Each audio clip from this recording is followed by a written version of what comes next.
Libra, my air babies, positive vibes, motivation, inspiration, elevation, love, light, positive energy, goodwill, peace and healing, abundance and prosperity all your way.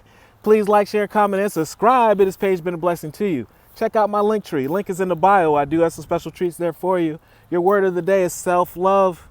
Libra, people will love you and people will cherish you the way that you honor and cherish and love yourself.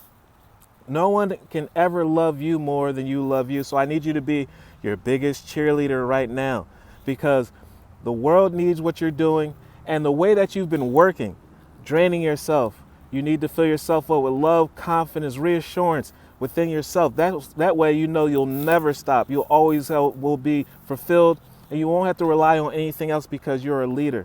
And this is what we need from you. I attend to my needs by listening to my heart. My inner essence lets me know what is good for me. I respect my limits. I know I'm not missing out on anything because I am the party.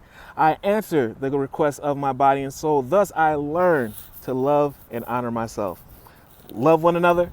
Be kind to one another. Love yourself. I love you too.